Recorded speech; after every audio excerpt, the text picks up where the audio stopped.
Hey guys, welcome back to the DrCliffAuD vlog. This is vlog number 190, and today I want to talk to you about getting bad advice online, particularly in Facebook forums. But before I get into this video, if you could do me a huge favor, click that like button, and if you are not yet subscribed to the channel, go ahead and hit that subscribe button with notification bell so you get notified every single time I post one of these new videos. With that out of the way, I greatly appreciate it. And let's talk about a lot of this bad advice that is being given out online. So being someone, myself, who puts out informational content about hearing loss and hearing aids and cochlear implants and tinnitus and all these other different topics related to hearing, I spend a decent amount of time, sharing general information. And I have to, because everybody who watches my channel is a different person, and what is true for one person might not necessarily be true for another person.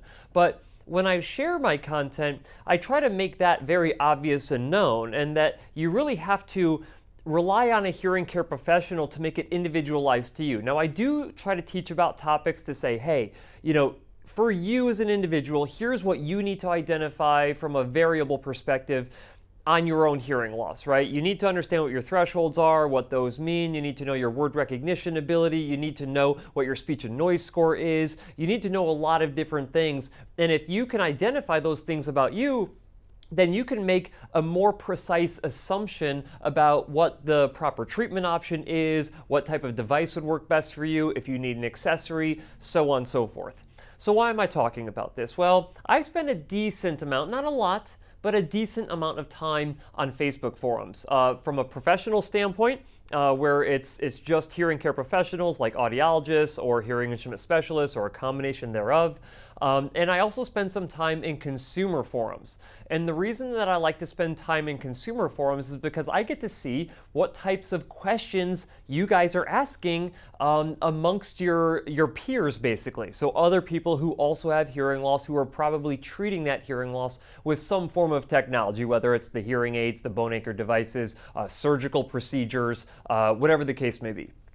And so I lurk a lot inside of those, meaning that I don't always comment when I see something.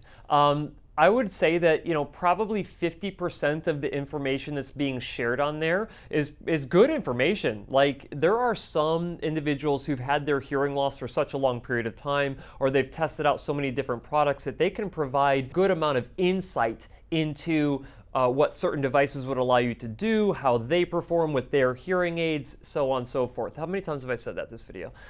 Nevertheless, there's another group, though, of people inside of these forums that they have one experience with one set of devices, with one provider, and they go and they try to answer these complex questions, because a lot of the questions that are posted by individuals, especially new individuals on these forums, like someone who just joined a day ago because they were diagnosed with a hearing loss and they're looking for more information and they don't know where to go to find it, and then maybe they don't have enough time to watch my 1,000+ videos that I have on my channel about hearing loss and treatment options. So they'll post this very either difficult hearing loss, or they'll post very limited information. And with that limited information, you can bet money that 50% of the people who respond to that particular inquiry by this individual is, oh, you should just go to Costco. Like, Costco, they sell really good hearing aids. Just go to Costco. They can handle that. And then it's like, oh, okay, well, maybe that Costco would that's in their area would have a good hearing care professional that would understand how to treat that particular type of hearing loss. And then in other cases, it's like, that is actually a very tricky hearing loss to treat. Would going to Costco be the best route for you to go? Now, if everybody has the same goal of just saving money, I would say, yeah, just go to Costco and you get what you get.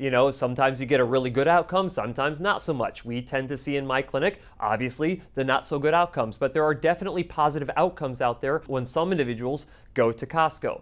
But that's not the point of this. The point of this is that some of the information that is being transferred from another consumer to the person who has the hearing loss who's asking the question is they're giving this answer like, you need to go and get ultra power hearing aids, when it's like, well, hold on, not so fast. Like, We don't know anything other than just the thresholds of this individual. And even with just the threshold data, an ultra-power hearing aid honestly probably isn't even the right decision, because you end up over-amplifying certain frequencies of this person's hearing loss and most likely under-amplifying the high frequencies of this person's hearing loss. Because if you didn't know, ultra-power hearing aids, even though they have a higher ceiling of amplification, in high frequencies, you're actually limited in high frequency amplification. So people with severe to profound high frequency sloping hearing loss, you actually do not want to fit ultra power hearing aids on them. And half of the points that were being made in the discussion of this particular question was all about, you need to go get ultra power hearing aids. And I'm like, you don't know that. You shouldn't say that. You are literally misleading this person who thinks that this is what they ultimately need to treat their hearing loss, and it's going to end up being a bad decision for them. Now, here's an argument in favor of Costco. There were some individuals saying like, oh, you cannot get ultra power hearing aids from Costco. They don't work with people who have a severe to profound hearing loss. That is not true. Like, you can get a receiver in canal hearing aid with an ultra power receiver, embedded receiver ear mold attached to that receiver in canal hearing aid. So the people who are saying, oh, you can't go to Costco for that type of hearing loss, and I'm thinking obviously of a particular case, I'm like, you're wrong. That is not even true. He could go to Costco if that's the route that he deemed to be most appropriate for him.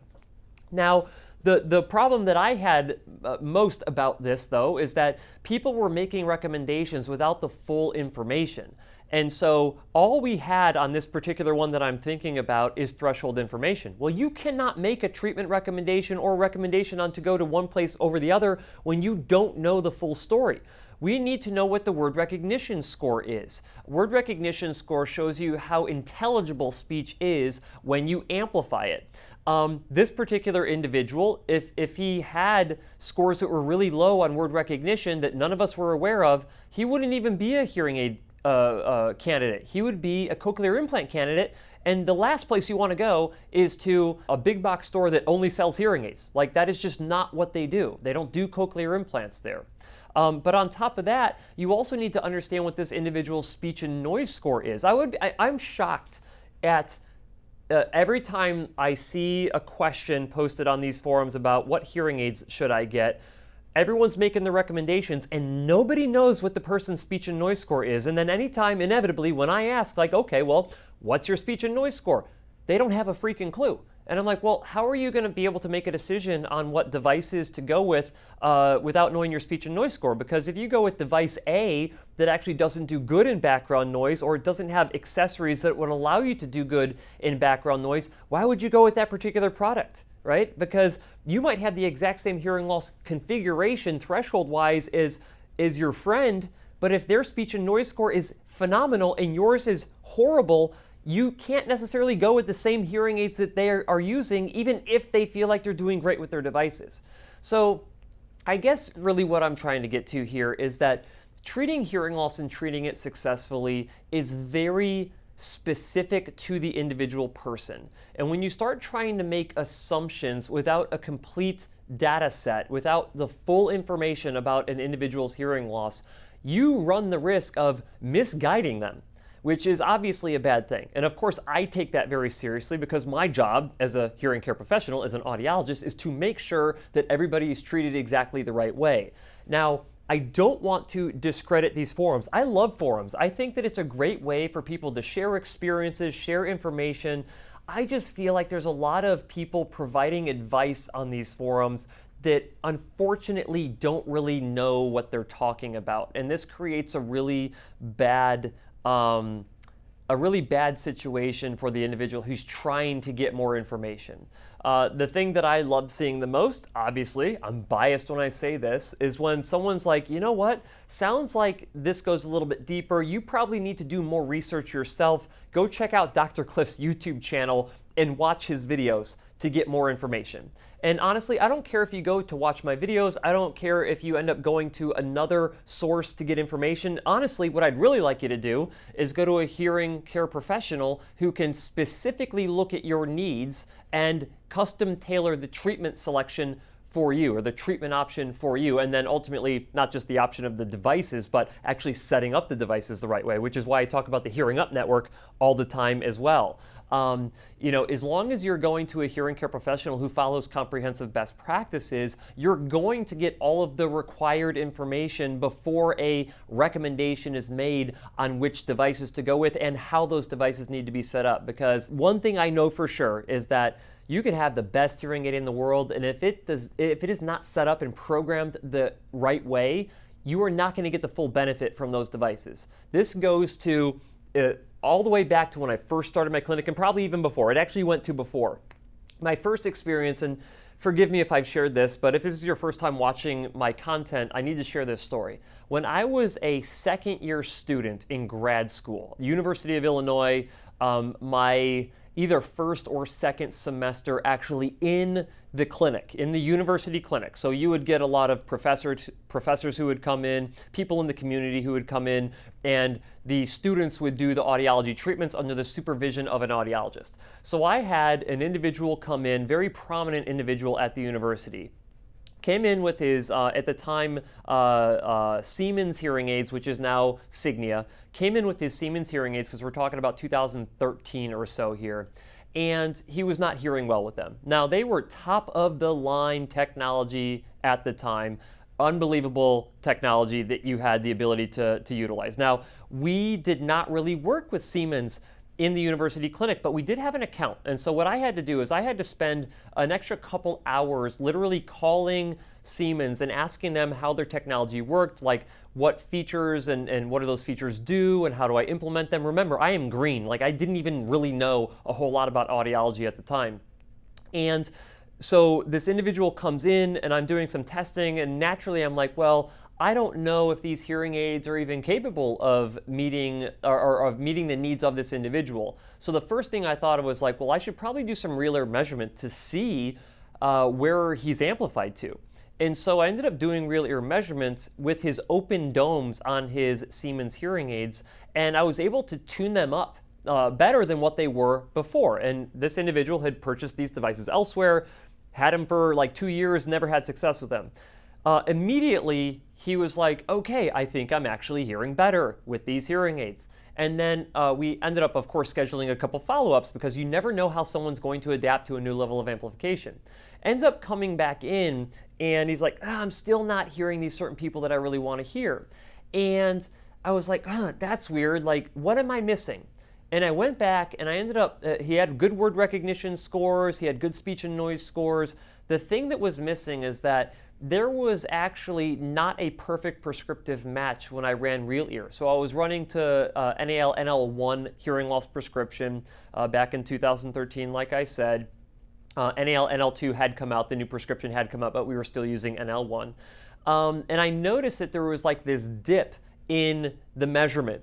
And what was happening here is that because I kept him in his open dome, a lot of that sound in that notch was actually leaking out of his ears, and he wasn't getting the full benefit. So I was like, you know what?